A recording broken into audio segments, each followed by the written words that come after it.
Hello friends, welcome to my channel. So friends, आज हम discuss करने वाले हैं यूक्लिड डिवीज़न लेमा के बारे में, जो कि क्लास 10th के फर्स्ट चैप्टर रियल नंबर में फर्स्ट एक्सरसाइज में दिया हुआ है। आइए जानते हैं यूक्लिड डिवीज़न लेमा क्या होता है। सो फ्रेंड्स, फर्स्ट हम जानेंगे Euclid division lemma. Euclid division lemma, Euclid the name of the scientist, ये जो है साइंटिस्ट का नेम है। डिवीज़न, डिवीज़न इसमें इसी के बारे में बात किया गया है, डिवीज़न मैथड के बारे में। और लेमा, लेमा का मतलब होता है setup. Euclid division lemma, Euclid scientist का नेम है, और डिवीज़न मेथड के बारे में इसमें बात किया गया, और सेटअप, लेमा का मतलब सेटअप। आइए जानते हैं कि यूक्लिड डिवीज़न लेमा क्या कहता है। If A and B are two positive integers, then they must satisfy the condition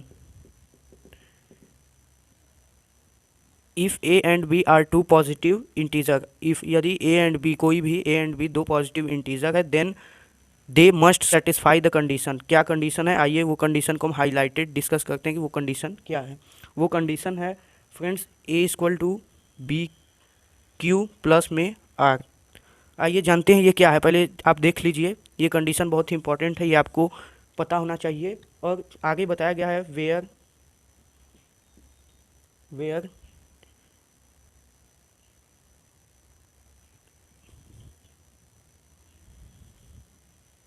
ये बताया गया है। चलिए जानते हैं कि ये क्या होता है। सो फ्रेंड्स, ये बताया गया है जैसे कि यहाँ पे आप देखिए, ये मैं ऊपर का इरेज कर देता हूँ, यहीं पे बताता हूँ। ये यूक्लिड डिवीज़न लेमा का है। सो इसमें बताया गया है बी डिवाइड में ए, जैसे कोई भी ए एंड बी, मान लीजिए वो नंबर जिसमें हम ए बी से डिवाइड कर रहे हैं ए में, तो कुछ ना कुछ कोसेंट आएगा, तो यहाँ पे क्यू मान लेते हैं, और कुछ ना कुछ यहाँ पे आएगा जिसको हम माइनस करेंगे तो हमें कुछ रिमाइंडर मिलेगा। सो ये यही बताया है इस फार्मूला से, divisor equal to dividend into quotient plus में रिमाइंडर, ये बताया है। तो इसी के मेथड पे हम इसको रखते हैं। देखिए इसमें डिवाइज़र, डिवाइज़र क्या है, जिसमें भाग दिया गया हो। ए में दिया गया है, सो यहाँ पे ए जो है ये डिवाइज़र है, तो ए इक्वल टू, अब देखिए डिविडेंट, डिविडेंट जिससे भाग दिया गया हो, जैसे बी, ये क्या है डिविडेंट, डिविडेंट, और ए जो है ये है डिवाइज़र, और ये तो कोसेंट है ही, ये तो रिमाइंडर है ही। सो ए इक्वल टू डिवाइज़र की जगह हमने जो डिवाइज़र है ए लिख दिया, उसके बाद ए की जगह जो डिवाइज़र है हमने उसको लिख दिया। अब डिविडेंट, डिविडेंट इसमें बी है, सो बी लिख दीजिए इनटू कोसेंट, कोसेंट को क्यू, ठीक है, कोसेंट को आप क्यू लिख दीजिए, बी इंटू क्यू। अब देखिए प्लस रिमाइंडर, रिमाइंडर आर। सो ये आ गया। इसको अगर हम देखें कम्प्लीटली यहाँ पे, सो ये यही आया, a equal to b into q, b Q plus reminder. So यही ये स्टेट करता है कि if A and B are two positive integer, then they must satisfy the condition. उन्हें ये कंडीशन सेटिस्फाई होना चाहिए, a equal to B Q plus reminder. Where, अब ये थोड़ा सा समझ लीजिए, वेयर ये जो रिमाइंडर होगा, इसके कहने का मतलब ये है कि इसमें जो रिमाइंडर होगा वो या तो जीरो होगा, या तो जीरो से बड़ा होगा, और बी से हमेशा छोटा होगा। देखिए ये जीरो है, देखिए इक्वल टू का ये साइन है, या तो जीरो होगा, रिमाइंडर जो है या तो जीरो होगा या तो जीरो से बड़ा होगा। ये देखिए ग्रेटर देन है, अगर इधर को होता तो लेस देन होता, लेकिन ये ग्रेटर देन का साइन है, और ये इक्वल टू। जब हम किसी चीज़ को लिखते हैं, मान लीजिए कोई भी है, जैसे एक हम ऐसे ही एग्जाम्पल के लिए क्यू है या ए बी ही ले लीजिए। सो जब ऐसे करते हैं तो इक्वल टू और ग्रेटर देन दोनों को इसी तरह से हम लिखते हैं, ठीक। सो ये कह रहा है कि जीरो से जो होगा वो या तो जीरो होगा इक्वल टू जीरो, या तो जीरो से बड़ा होगा लेकिन लेस देन बी। लेकिन ये देखिए बी से जब भी होगा छोटा, ये जो बी है इससे हमेशा छोटा होगा। यही ये कंडीशन कर रहा है। आपको नहीं समझ में आया, वीडियो को बैक करके आराम से इसको समझिए। और मेनली ये जो यूक्लिड डिवीज़न लेमा है, इसका यूज हम एचसीएफ में करेंगे, एचसीएफ में by division method, by division method. So friends, आप इसको लिख सकते हैं, लिखना चाहते हैं तो आप इसको लिख लीजिए। और मैं इसको इरेज करके आगे आपको एग्जाम्पल के साथ इसका यूज़ बताता हूँ। ये इसमें मेनली बस केवल इतना लिख दीजिए, यूक्लिड डिवीज़न लेमा। यूक्लिड जो है वो साइंटिस्ट हैं, डिवीज़न उनका मेथड है, और लेमा का मतलब सेटअप। उसके बाद इसको हाईलाइटेड इसको लिख लीजिएगा, divisor equal to dividend into quotient plus में रिमाइंडर। उसके बाद ये लिखिएगा कि क्या स्टेट करता है, तो यहाँ पे लिख देंगे स्टेट दैट, ये स्टेट करता है, कॉमा लगा के if A and B are two positive integers then they must satisfy the condition. वो कंडीशन क्या है इसको आप हाईलाइटेड करके लिख देंगे, a equal to B Q plus r. ये कैसे आया मैंने आपको यहाँ पे बता दिया कि ए में जब हम बी से डिवाइड करेंगे तो क्यू कुछ ना कुछ कोसेंट आएगा, और सब्ट्रैक्ट करने पे कुछ रिमाइंडर। सो इस तरह से हम देख सकते हैं। और बी जो है ये डिविडेंट है, यहाँ पे ए डिवाइजर और क्यू कोसेंट आर रिमाइंडर। उसके बाद हमने यहाँ पे देखा, इसको सेटिस्फाई किया। अब आइए आगे इसके एग्जाम्पल को देखते हैं, मेनली इसका यूज़ कहाँ है।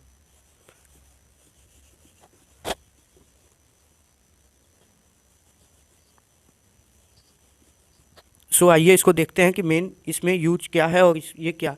सो इसका मेनली यूज़ हम देखेंगे, mainly use of Euclid division lemma. ठीक, इसका यूज़ कहाँ है। सो फ्रेंड्स इसका मेनली यूज़ तो हम वैसे तो डिवीज़न में भी करते हैं, बट हम एचसीएफ में इसका मेनली जो है वो एचसीएफ फाइंड करने में इसका यूज़ करेंगे। सो फ्रेंड्स एचसीएफ फाइंड करने का दो मेथड होता है, जहाँ तक आपको पता होगा 1 और 2। फर्स्ट मेथड ये होता है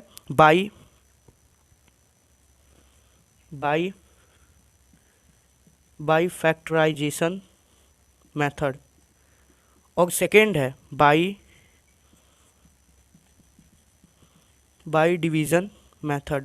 फर्स्ट है बाई फैक्टराइजेशन मेथड और सेकेंड है by division method. Factorisation method जो कि मैंने पहले ही एलसीएम और एचसीएफ का एक सेपरेट वीडियो बनाया है 6 से 7 मिनट का, आप उसको जाकर देख लीजिएगा, डिस्क्रिप्शन में लिंक है, आपका कॉन्सेप्ट क्लियर हो जाएगा। लेकिन मेनली ये जो यूक्लिड डिवीज़न लेमा है, ये यूक्लिड डिवीज़न लेमा ये यही बताता है, Euclid division lemma by division method से हम एचसीएफ कैसे फाइंड करें, मेनली यही बताता है। तो सो आइए हम जानते हैं कि कैसे फाइंड करते हैं बाई डिवीज़न मेथड। एक एग्जाम्पल 2-3 करके समझ लेंगे।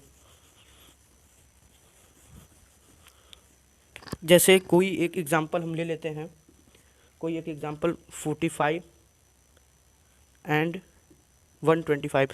सो फ्रेंड्स आपको कुछ ध्यान देना होगा कि हमेशा हम छोटे वाले डिजिट से बड़े वाले में डिवाइड करेंगे। जैसे यहाँ पे आप देख सकते हैं 45 है, ये 125 है। सो 45 से हम इसमें डिवाइड करेंगे, 45 डिवाइडेड बाई 125। सो फ्रेंड्स आप जैसा देख सकते हैं कि यहाँ पे 2 टाइम जाएगा, सो 90 आ जाएगा। 45 2 जा 90, इससे ज़्यादा जाएगा तो मतलब 125 से अधिक हो जाएगा। सो माइनस कर लेते हैं, तो यहाँ पे 5 आ जाएगा, 12 में से 9 जाएगा 3। अब देखिए यहाँ पे आपको एक और मतलब इसमें ऐड करना है कि ये जो आपका आया है रिमाइंडर, इससे फिर इसको यहाँ पे ला दीजिए, ये जो है इस चीज़ को फिर यहाँ पे, ये आपको मेथड करते जाना है जब तक कि पूरा कंप्लीटली कट ना हो जाए। सो ये 45 को यहाँ पे हम 45 को हम यहाँ पे लाएंगे। सो इसको फिर डिवाइड करेंगे तो 1 टाइम जाएगा 35, यहाँ से 10 आ जाएगा। अब देखिए अब इसको यहाँ पे लाइए, इसका मैंने यहाँ पे लाया, इसका फिर ये जो आया है ये चीज़, अब सेकेंड स्टेप में इसको यहाँ पे लाइए। सो यहाँ पे आ जाएगा 35, फिर इसको डिवाइड करिए 3 टाइम्स, सो आ जाएगा 30। फिर देखिए यहाँ से 5 रिमाइंडर आ जाएगा, ये तो 5 ये कट हो जाएगा, यहाँ पे 5 आ जाएगा। फिर अब इसको लाइए थर्ड स्टेप में, फर्स्ट स्टेप में ये यहाँ आया, सेकंड स्टेप में ये यहाँ आया, थर्ड स्टेप में ये जो है यहाँ पे आएगा। तो 5 से 10 से डिवाइड कर देंगे तो 5 2 जा 10। अब देखिए ये कम्प्लीटली कट हो गया। जब कम्प्लीटली कट हो जाएगा तो हम रुक जाएंगे, और इसका जो एचसीएफ का जो आंसर है वो 5 आएगा। ये जो होता है डिविडेंड, यही इसका आंसर होता है डिविडेंड। सो ये 5 आंसर है, आपको सेटिस्फाई करना है। सो आप बाई फैक्टराइजेशन मेथड से भी निकाल के सेटिस्फाई कर सकते हैं कि इसका 5 ही आंसर आएगा, कुछ और तो नहीं। सो आइए इस वाले का मैं प्रूफ कर देता हूँ। सो इसका फैक्टराइजेशन मेथड से देखते हैं आप, बाई फैक्टराइजेशन मेथड। सो आइए 45 का और 125 का करते हैं। सो 45 का इधर हम साइड में एलसीएम ले लेते हैं, 2 से तो जाएगा नहीं, 3 से चला जाएगा, फिर 3 से 3 5 जा 15, 5 1 जा 5। सो ये आ गए 45 के फैक्टर। सो इसको लिख लीजिए 3 × 3 × 5, 3 × 3 × 5 आप देख सकते हैं, 3 3 जा 9, 9 5 जा 45। अब आइए देखते हैं 125 का। आपको ये देखिए 3 से तो जाएगा नहीं, 2 1 3 5 8 हो जाएगा। मैंने आपको ट्रिक भी बताया उस वीडियो में कि कैसे पता करें। तो 2 से तो जाएगा नहीं, यहाँ पे लास्ट में अगर 0 रहेगा 2 रहेगा तब 2 से जाएगा। 3 से इन तीनों डिजिट को ऐड कर दीजिए, अगर वो 3 के टेबल में आता है तो इसका मतलब वो 3 से डिविजिबल है। जैसे 1 + 2 + 5 करेंगे सो ये आपका 8 आएगा, समथिंग 8। तो 8 तो 3 के टेबल में आता नहीं है। सो आइए इसको 5 से ही डायरेक्ट करते हैं। 5 2 जा 10, 5 2 जा 10 हो जाएगा। यहाँ से 2 5 5 जा 25, फिर 5 5 जा 25, 5 1 जा 5। सो यहाँ से आ जाएगा 5 इंटू 5 इंटू 5, 5 5 जा 25, 25 5 जा 125। अब देखिए इसमें सिर्फ और सिर्फ एक ही कॉमन है, मतलब 5 ही कॉमन है, बाकी ये 3 3 है, 5 5 है, तो एक 5 कॉमन है, मतलब एचसीएफ आ गया 5। अगर आपको ये फैक्टराइजेशन मेथड से नहीं समझ में आया तो मैंने इस पे 6-7 मिनट का वीडियो बनाया एलसीएम एचसीएफ दोनों का, आपको डिस्क्रिप्शन में लिंक मिलेगा, आप जाके उसको वॉच कर लीजिए, सीख लीजिए। सो इसका एचसीएफ आ गया 5, मतलब कि हमने प्रूफ कर दिया कि फैक्टराइजेशन मेथड से भी 5 ही आएगा और by division method, Euclid division lemma वाले मेथड से भी 5 आएगा। आइए नेक्स्ट एग्जांपल लेकर के देखते हैं, आप इसको नोट कर लीजिए।